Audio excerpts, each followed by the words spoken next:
Dans le cadre de ces activités, la Ligue régionale de Kung Fu Wushu a organisé en ce jour 19 mars une cérémonie de passage de grade.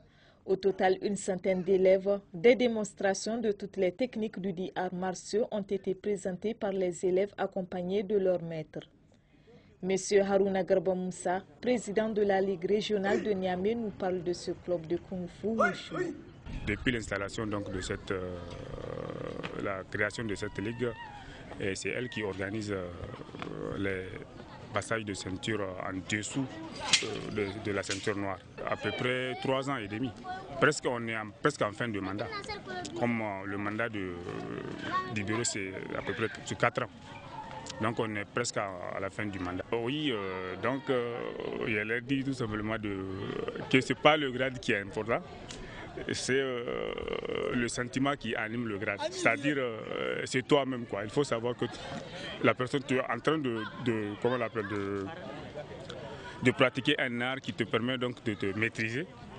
Et donc c'est ça, c'est la maîtrise en soi, c'est ça qu'on demande pour tout pratiquant d'arts martiaux.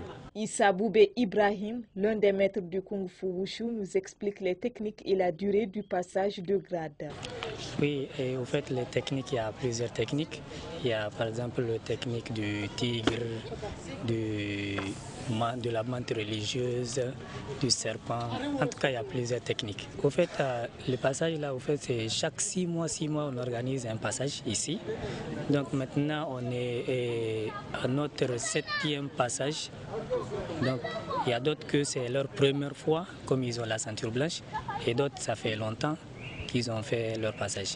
Vraiment, j'encourage aussi les élèves, donc c'est de multiplier les efforts et aussi vraiment il ne faut pas que quand les échauffements, si on met beaucoup de pression là-dessus, il ne faut pas qu'ils se découragent pour dire que vraiment nous on ne peut pas continuer.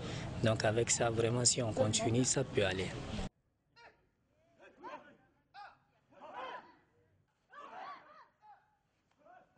Vraiment ce qui m'a motivé donc à amener mon enfant ici.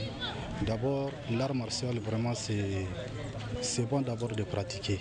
Parce que c'est quelque chose d'abord qui permet à la personne d'abord de se défendre en même temps.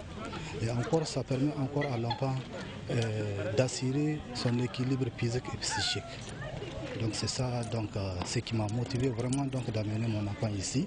Et j'ai constaté encore ici dans l'art arts martiaux, c'est-à-dire le Kung Fu, et j'ai constaté que la première des choses d'enseigner ici le Kung Fu, c'est la discipline. Vraiment, je lance un message à l'endroit des enfants, c'est-à-dire d'attacher la ceinture, de continuer, de ne pas se décourager, parce que vraiment, bien que c'est un moyen vraiment qui permet à la personne de se défendre. Esther, élève au club des arts martiaux, notamment le Kung Fu Wushu, nous explique sa motivation dans l'intégration de ce club. Bien sûr que j'aime ça très bien, même j'adore. Je veux qu'ils viennent et tout le monde n'a qu'à venir pour apprendre cet art. Comme ça, cet art va les fortifier, les apprendre comment on fait ça. Comme ça, si quelqu'un les dérange, il peut se défendre eux aussi, surtout les femmes. Les femmes aussi peuvent venir apprendre cet art. Moi, la technique que je me trouve, c'est le combat et les Tao. J'adore ça. Ça me fortifie et ça m'apprend à faire des arts martiaux. Ainsi, un appel est lancé à l'endroit de la population nigérienne pour qu'elle apporte son soutien à ce club d'arts martiaux qu'est le Kung Fu Wushu.